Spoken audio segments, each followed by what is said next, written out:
Колеги, доброго ранку. Український кризовий медіа-центр розпочинає свою роботу. І до слова запрошується Олександр Боровик, радник голови Одеської ОДА, а також Володимир Федорин, співзасновник Центру вільної економіки імені Кахи Бендокідзе. Тема прес-конференції – презентація Одеського пакету реформ команди Міхеїла Саакашвілі. Шановні гості, прошу до слова.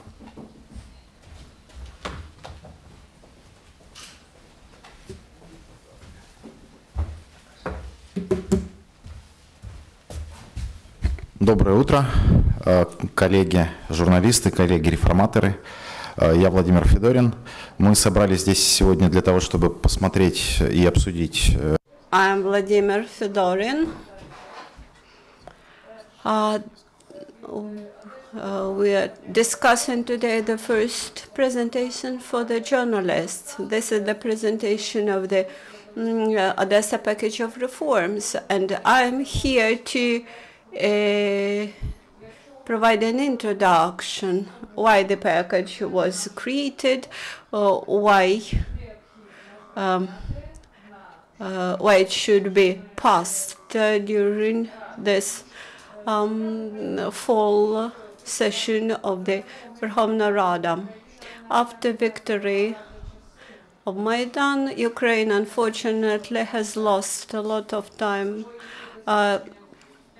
not resolving its difficult economic problems. The first window of opportunity opened in March 2014 was lost then in October 2014 when new Rada convocation was elected.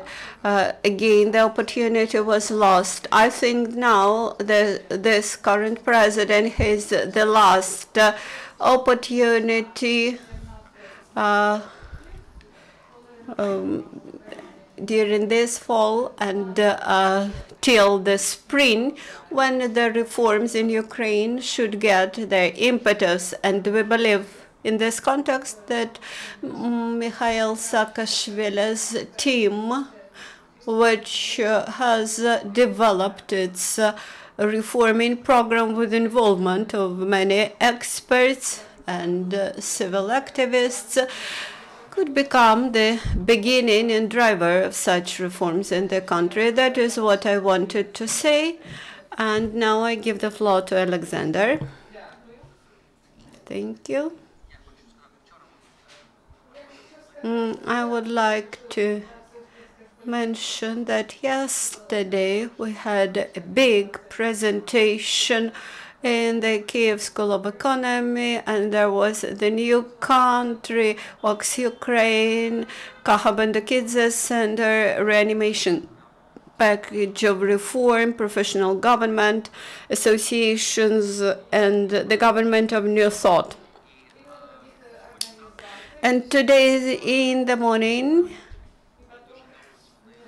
after yesterday's presentation, the correspondent from the Kyiv Post asked me a lot of questions about the reforms, and today's morning I just checked what was the media coverage of yesterday's presentation, and I found out that except the article in Russian publication Kommersant, nothing is present in media. That's an interesting symptom. Those reforms which we are discussing today had to be implemented immediately after the Revolution of Dignity. In Kommersant, they mentioned that in Russia, similar reforms they have been implemented. They have been implemented since 2002, and they are right, but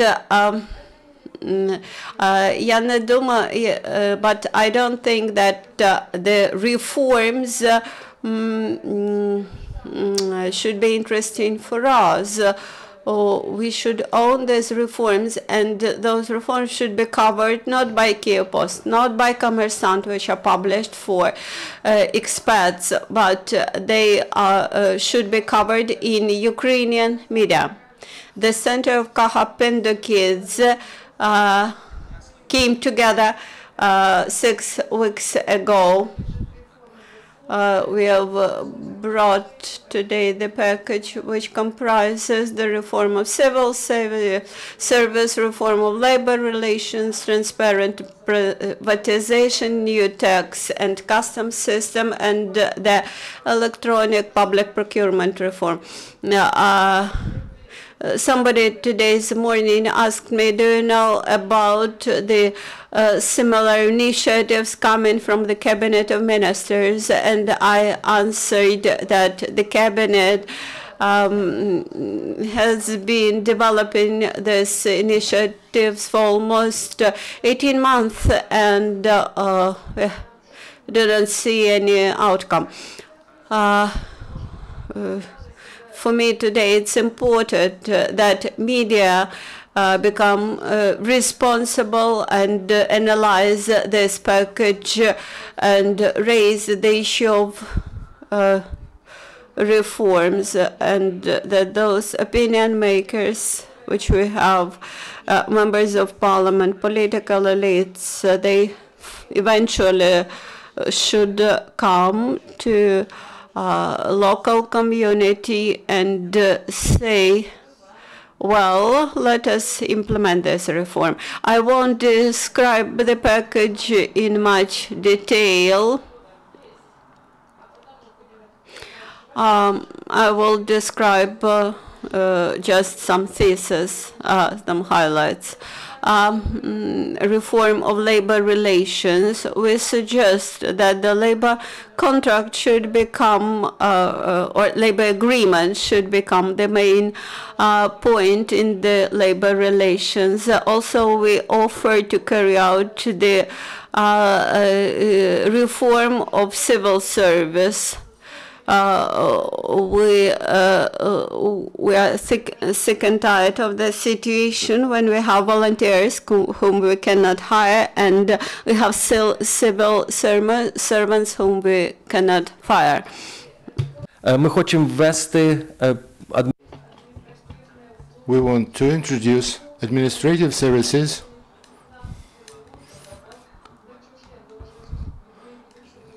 to get ready some solutions in several minutes. We are going to take some steps. Then we go on to deep deregulation of all the elements you can see here. We think they are possible and they have to be simplified to go on from any of that issues.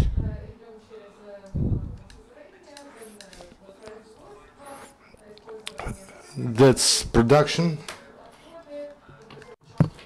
Then we have utilities, then we have water supply system, vineyards, wine production, etc.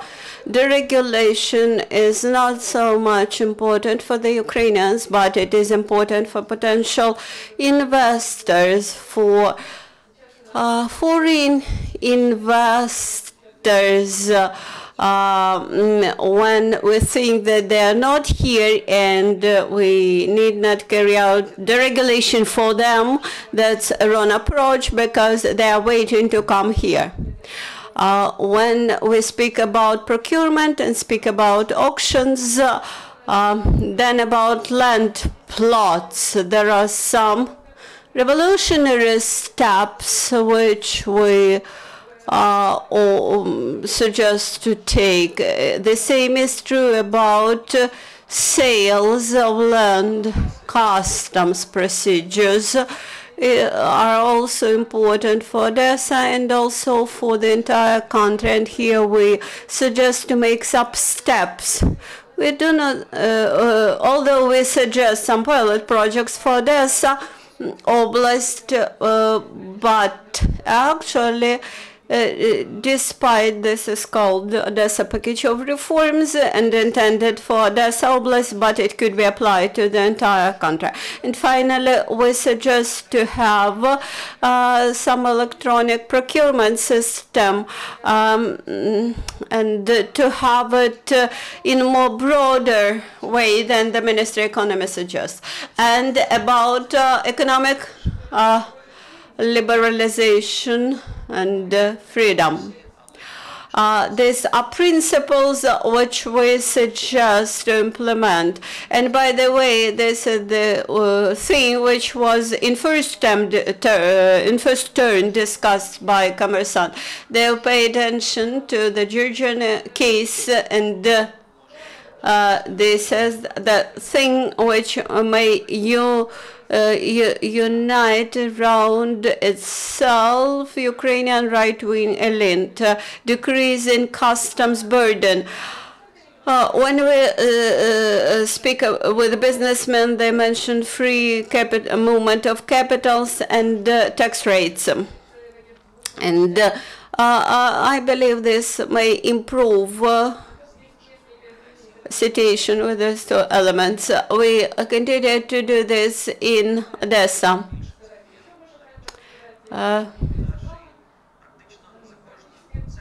Actually, behind each headline in this my presentation, this is the entire big, well-developed section. All these things are on our website, and yesterday we brought together for the presentation several organizations, several expert organizations which never can stay in one room without a dispute, and we suggest to unite all the organizations together, and we want mass media to make a statement that let this at the time to understand who is a reformer and who is a reactionary, and encourage MPs in Rada to vote for our package. On the web portal, there is an opportunity to discuss things, to disagree with opinions. We will review all this feedback from the readers and try to analyze it. In each case, we will do the following. Upon finalizing our work, we wish to make a product which is intended not just for the Saakashvili's team, for Odessa Oblast, but that there is a part of Ukrainian society which wishes changes to happen and which is ready to act. We will pass this presentation over to you. You will see some specificities in this presentation, and at the beginning of next week you will be able to see the internet portal where you will see all the things in details. Thank you, Volodymyr. Thank you, Alexander. Now there is a question from UCMC, whether this presentation which you have shown it, whether it is possible for the media to get it somewhere and to quote in more details. How could you explain the fact which you mentioned that it was only Russian newspaper which paid attention to your presentation? Thank you for your questions. The presentation could be found today. Later we will have internet portal, and the only thing which will lack it today is that we cannot find not the valued word able to reflect its real value. All the words had been devalued during 23 years, like changes, like reforms, like active position, something else. But nevertheless, the presentation is interesting and might be interesting to people.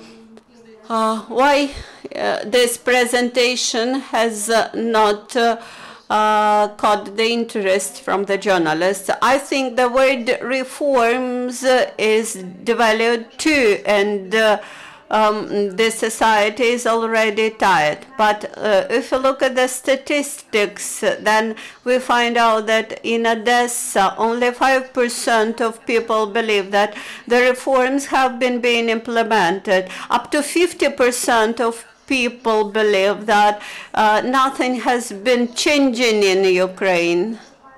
And when people at the microphone say something, other people whom they address do not believe this. Nevertheless, I'm very grateful for you that you showed interest to our presentation.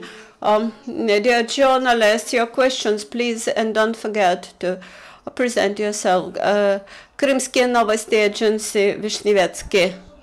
You mentioned that you have some suggestions in relation to the land legislation and how much this could influence the land market in Ukraine.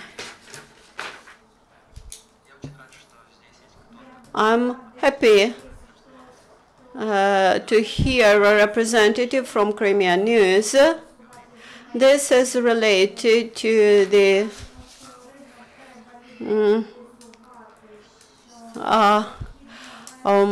we believe that zoning element should be introduced to our land planning. Это происходит сейчас. And land privatization could be effected much quicker than it happens now.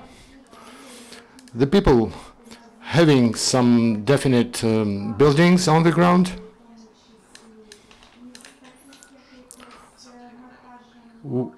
we are saying that actually when I came to Ukraine, I couldn't understand the concept of state cadastre, and finally I understood that there was no cadastre in Ukraine. Then, of course, I tried to associate it with German or Czech cadastre to create the image of what we are going to create here. But it was difficult to create an image of it, to imagine it.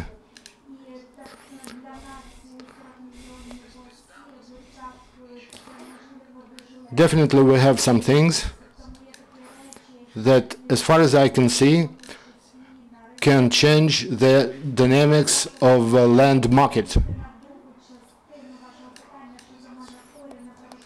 The privatization of the agricultural lands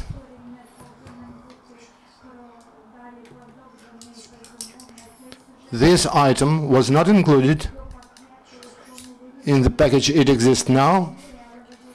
But it's important to say that we are now ready to broaden that package and to pay attention to the most important item, the item of moratorium for selling the land, for Ukrainians to get their right to legally decide what belongs to them.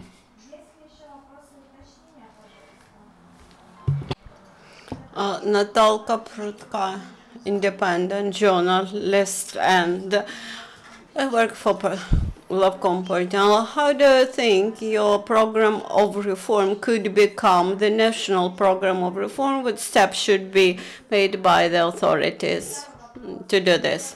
I am more interested in electric energy issues and the fuels, and but the land issues are distorted in a huge dimension. In course of any everyday activities, I understand that corruption is huge. For example, physician never will start treatment of a patient in case of pneumonia when the patient is in hospital, and this happens everywhere. This program of reforms, how it can how it can change this situation of corruption which I face every day.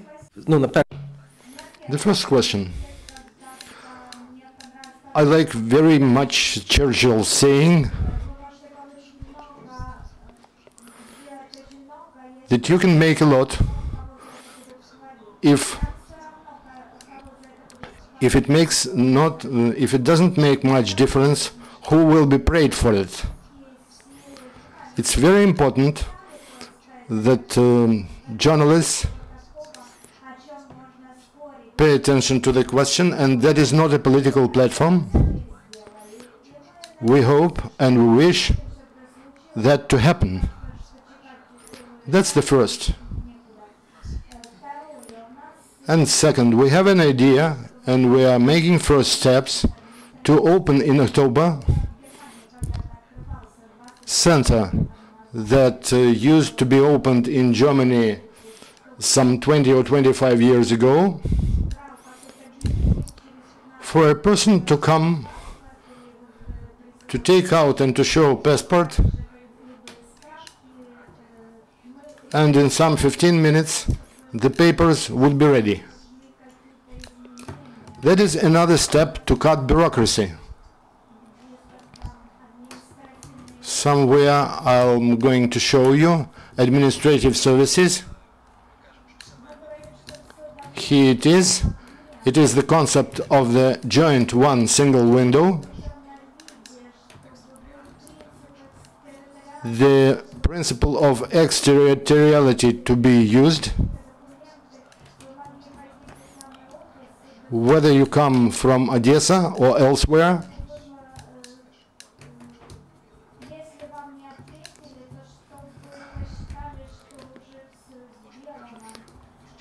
we also say that it often happens then you are first sent to another office for some additional papers, and you need to find it yourself. And now we are saying that there is a kind of a revolutionary approach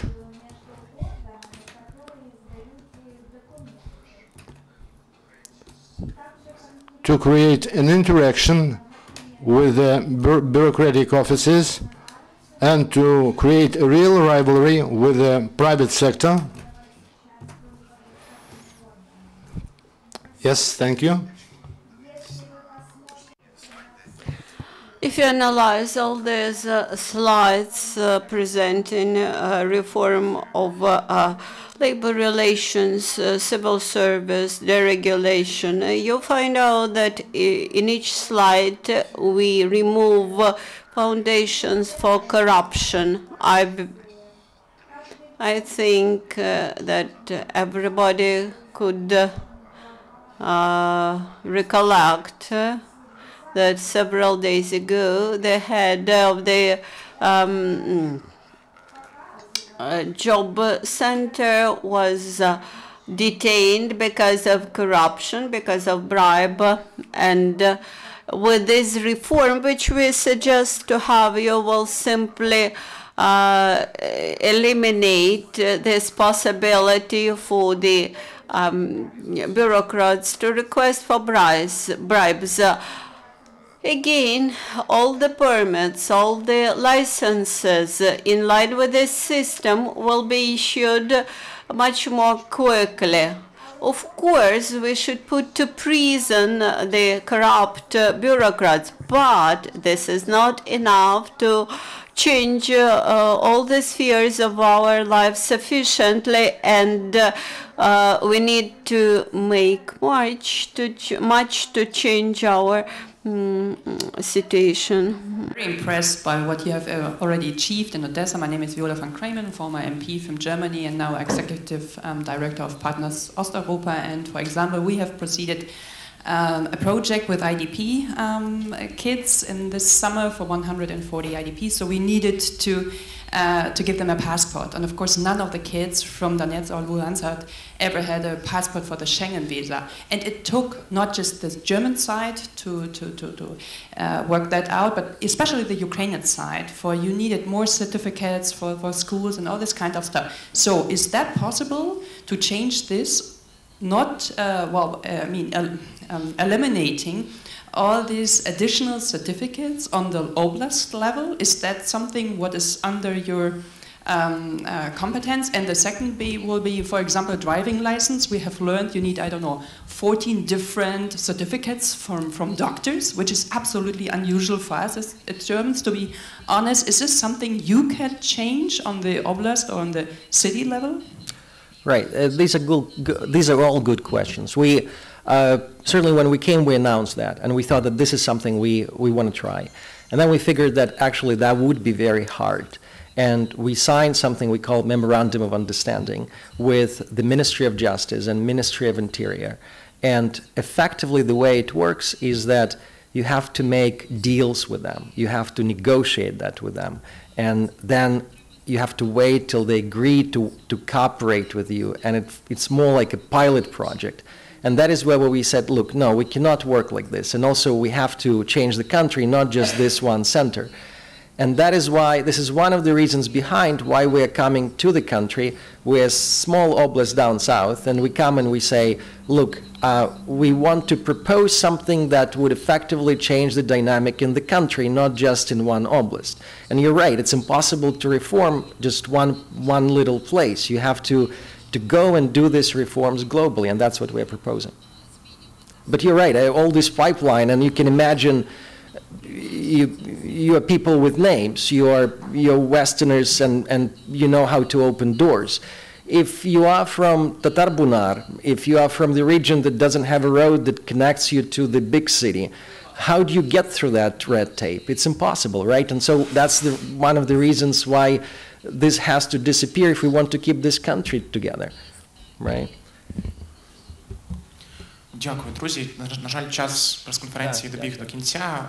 Thank you, dear friends. The press conference is over, and thank you very much. See you next time. Thank you. Наш наступний Dear colleagues, our next press briefing will be at 12:13. We will have Colonel Oleksandr Matuzyanak.